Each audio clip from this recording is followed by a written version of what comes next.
Hey everyone, welcome to RPG America. My name is Andrew. I'm one of a couple people that are going to be sharing this channel to go over our setups and whatnot.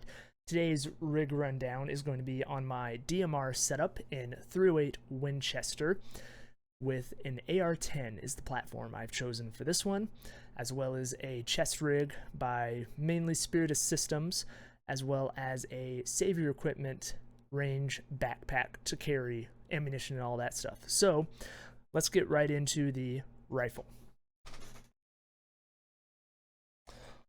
And just so no one gets upset, here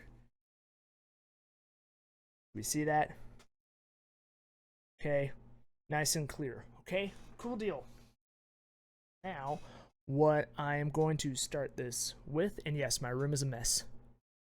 Sorry, Jordan Peterson. Okay, so we're just gonna go ahead and start right up here at the tippy top, then work our way down the rifle. So we have a Strike Industries King Comp.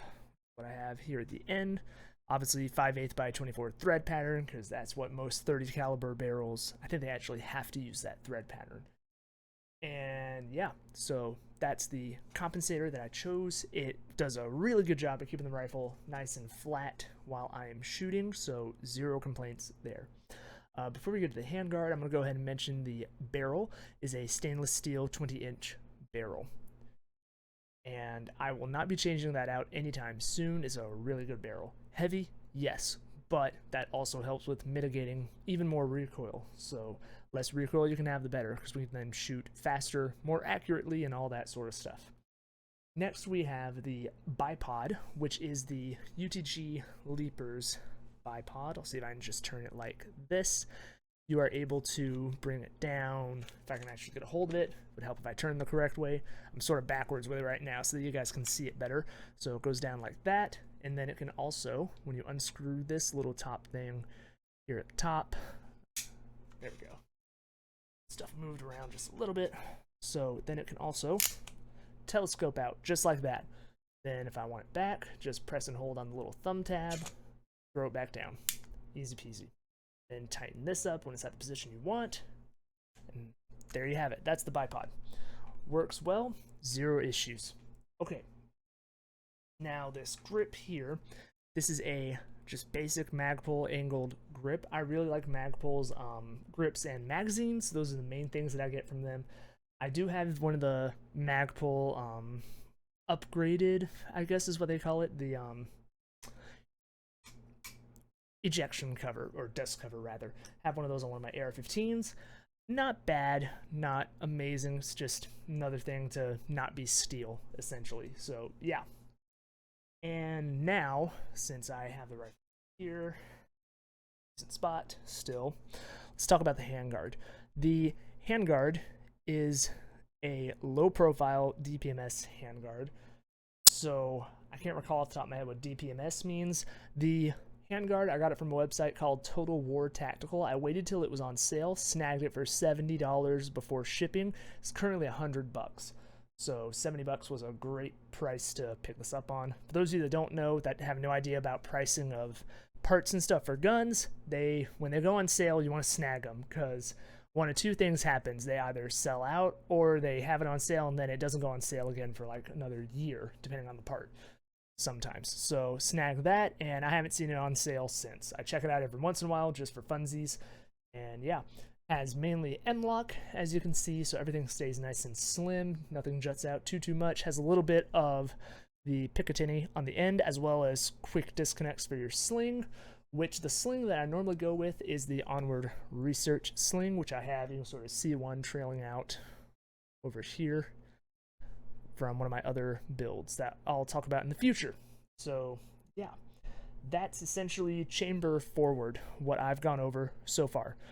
Now, let's get into the stuff that's chamber and back. So I'm going to actually send the bolt home.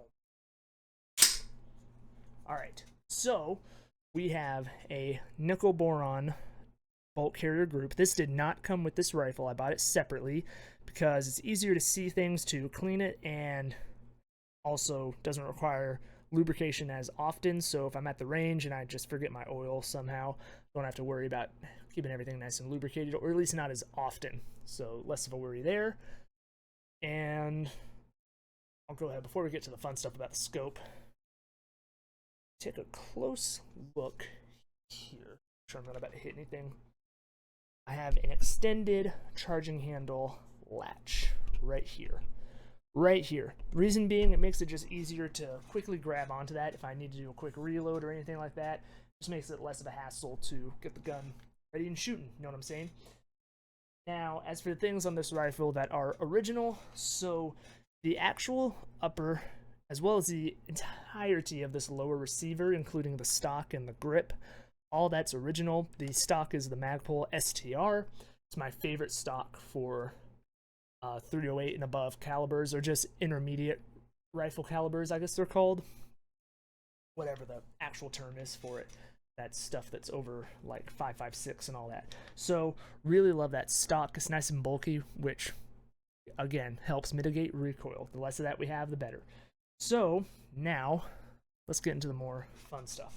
So I have a canted, very cheap Crimson Trace red dot that came with a Smith & Wesson M&P 15 Sport 2 that I got, of course, from PSA. And speaking of PSA, before I forget, this is actually a PSA rifle, first and foremost. It is a PSA rifle, however, it works really well. I have over 500 rounds through this gun, and I've had 0 malfunctions, if you can believe that. Yeah, I know someone out there is absolutely mad. It's like, how dare a rifle that's not $2,000 have no malfunctions? But yeah, clean your guns, take care of them, treat them good, and they'll do the same to you. Simple as that. Golden rule, right? Yeah, really as easy as that. Okay, now let's get into the scope, which I will do this to show you guys. The scope is a Leupold VX3 HD. The zoom and magnification, it is 4.5 to 14, which is plenty for this rifle. And it also has the custom dial set up on it right now. I have it set up with the one for my just basic range ball ammo.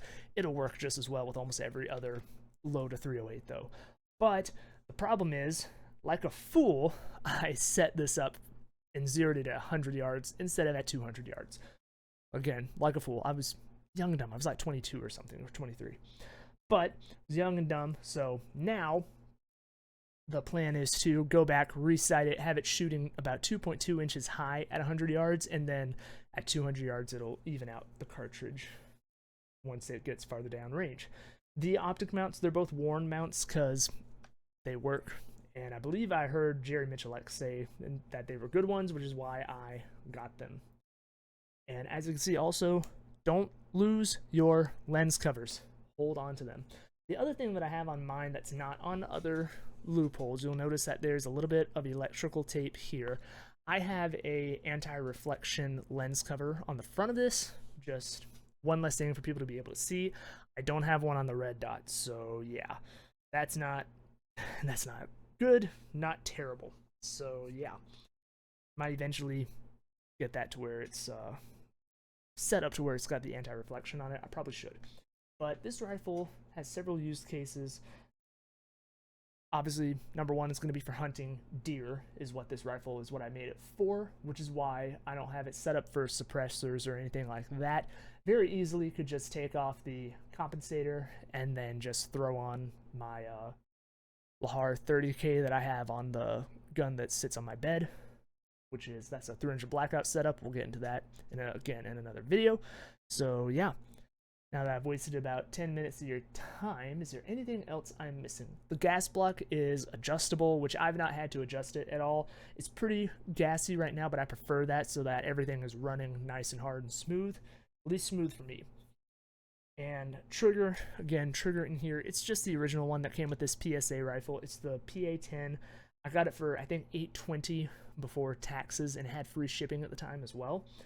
So money well spent. This rifle's treated me good. I love it. It's a lot of fun. A lot of stuff on here changed, right? It's mostly, I'm going to be honest with you, it's not functionality, except for, of course, the scope and the canted red dot and the grip and bipod. and a compensator. The handguard is all, that's completely, I did not have to get this handguard. It was just because I wanted the look that it has right now with the crown end and all that sort of stuff. But with that said, it's a 19-inch rail, which the original rail that comes with this rifle is a 15-inch rail. I'm not a big fan. Now that I've gotten into shooting a lot more and understanding how the setups should work for you, I prefer rails that go really far up the gun. Makes a lot more sense. Or even if you have a suppressed build like one of mine, having it set up to where the suppressor is actually underneath the rail, so that you can get as much purchase as you need, especially because the one that I have, it's a little 7-inch barrel, 300 blackout with a suppressor on it. So the more rail you have to be able to grab onto and hold closer to the end of the gun, the better, right? So that you can have everything nice and stable. All right, I don't think I've forgotten anything about the rifle itself. I'm going to look at my notes real quickly.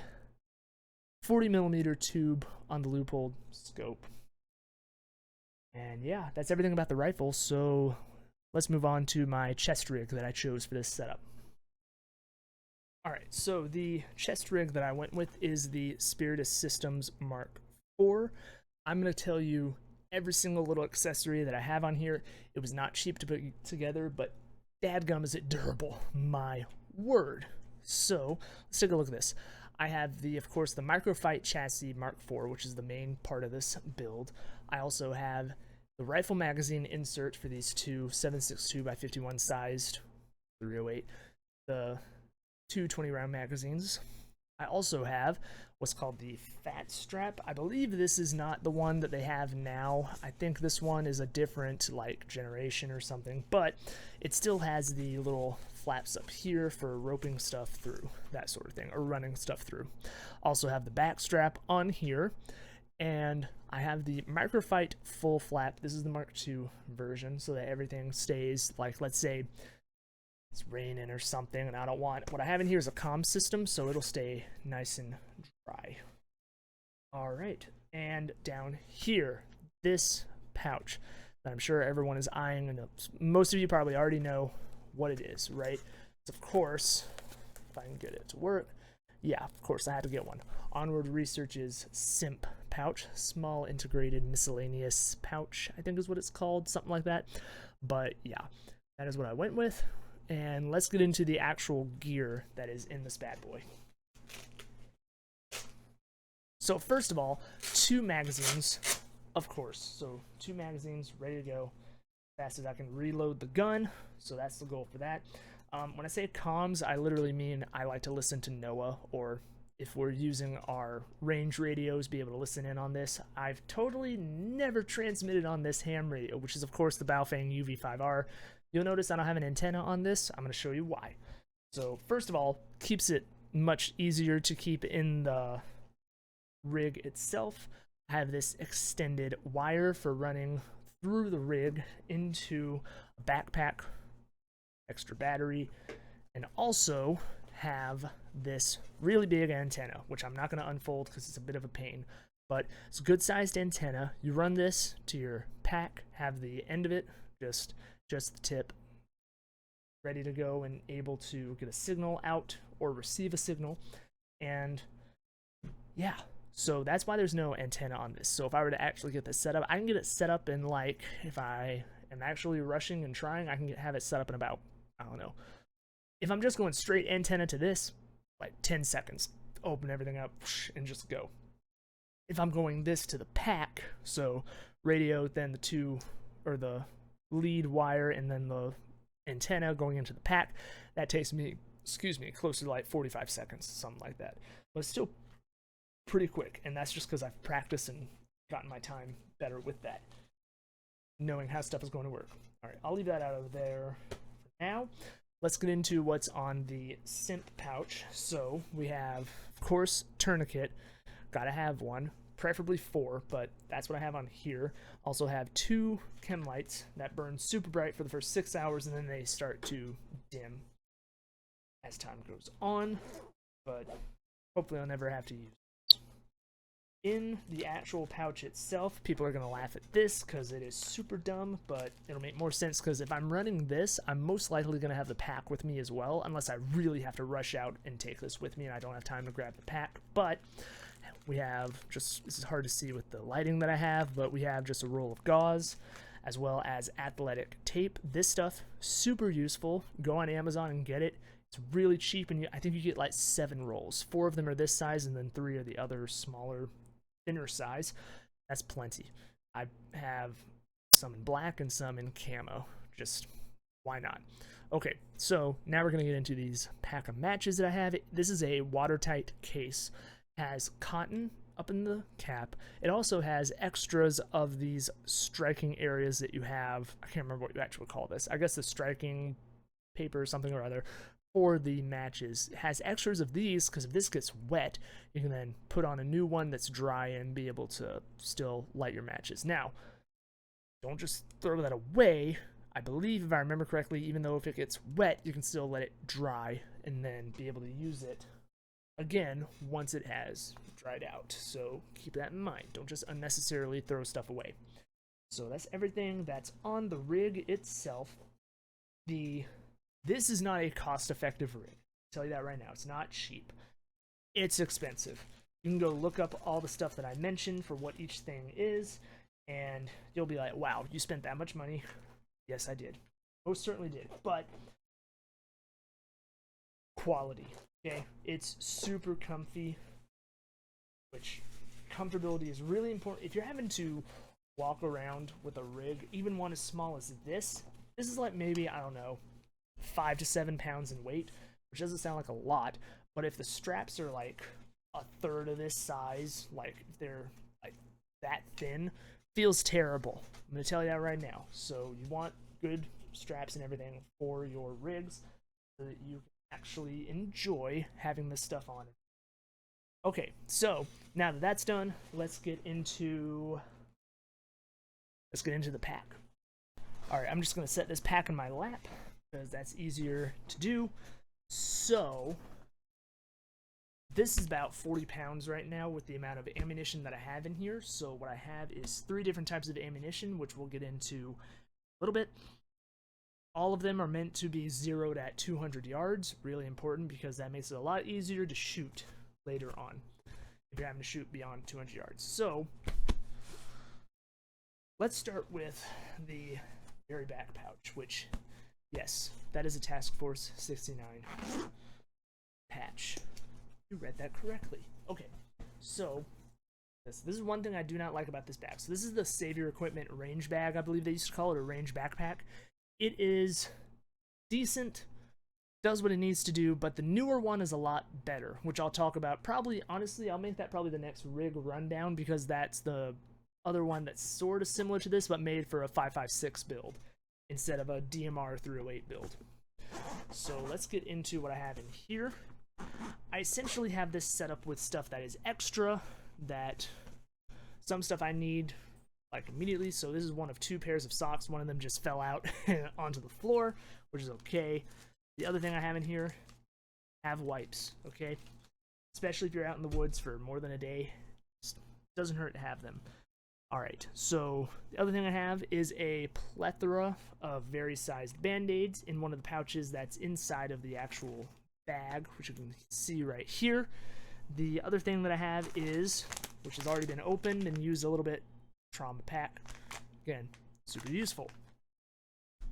Already seen use. Also, of course, have chest seals. Could save a life, okay? Or at least keep them alive a little longer. We also have more of the athletic tape, 2 different sizes this time, and in the top I also have 2 more rolls of that. Can't really have too much of it because you can actually use it as its own, as crazy as it sounds, you can use it as its own bandage if you don't have gauze. Just have to wrap it up multiple times. Again, sounds crazy, but it works. Works really well. As someone who's gotten I messed up my toenail once, had to wrap it up in that, didn't have anything else at the time. Worked fine. Other thing I have in here is a Leatherman Wave Plus. I'm not going to bother getting that out. You can look it up on Amazon. I think they go for about $120 is how much they are. Excellent multi-tool. And I also have emergency ear protection is in here as well. Makes life a lot easier if somehow you forget that.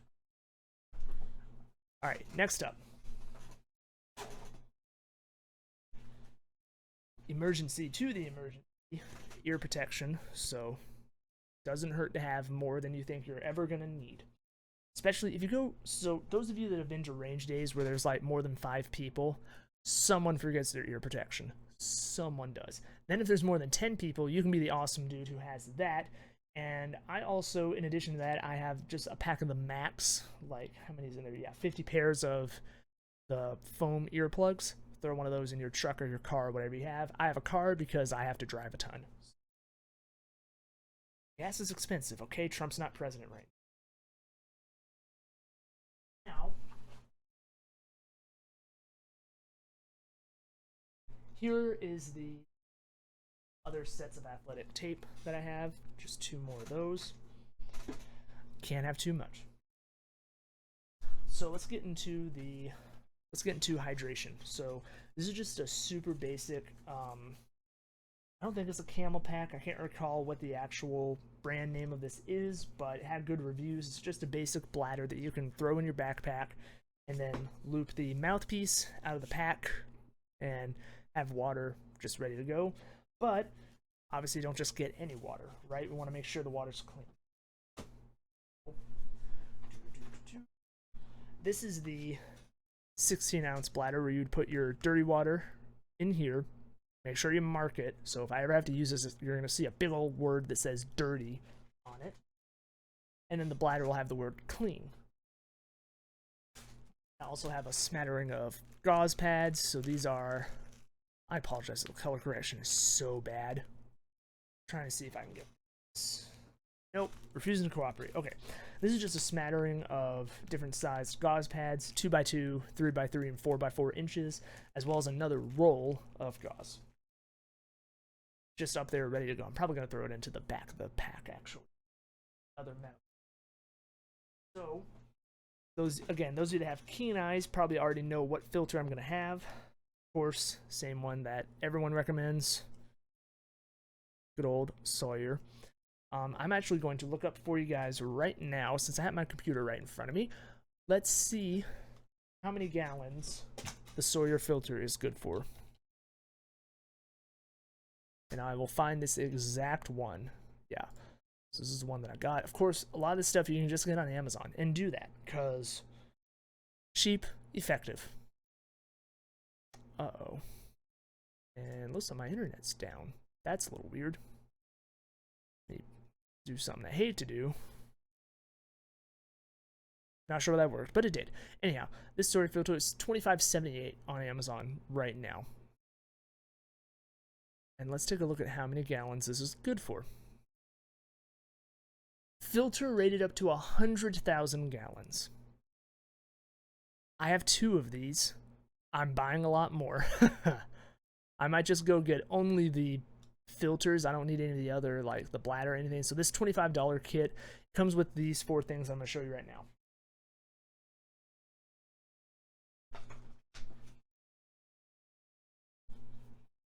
So this kit comes with the important part of it, which is the filter itself. So you would have this, which is where the dirty, see how it tells you the flow, what direction everything needs to go.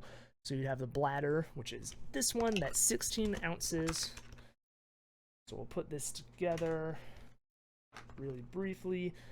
Super, look at that. Boom, ready to go. And you open this up. If you are like me and just idiot at everything and super clumsy, throw that on. Look at there. Have it ready to go to get your water into your bladder that you have. Pun intended. Okay, so the other thing it has, this plunger here, I believe you use it for when you are done. Yeah, so you do this when you are done, which is force the, I did that on the wrong side. This is why we do this before we go out into the field. So you go like this, and you force water through so that all that old water doesn't just keep staying there, gets it cleaned out. I think that's what you do. I could be wrong. I'm sure there's other use cases for it. I haven't actually bothered to use it yet because I want to make sure that when I use it, that I'm actually outside trying it with actual dirty water. In addition to that, you can also get life straws, which were pretty good. Heard rumors that they're not the best. Probably aren't because they're so cheap, right? The the source you can definitely trust, or however you want to say that. Other things I have in this pack. I also have a poncho. Doesn't hurt to have one. It's just ready to go. Black poncho. Next, this is a shorter but still long-range antenna for that radio. So if I didn't want to, maybe I don't need that whole crazy setup, just grab this one, throw it on the radio, good to go.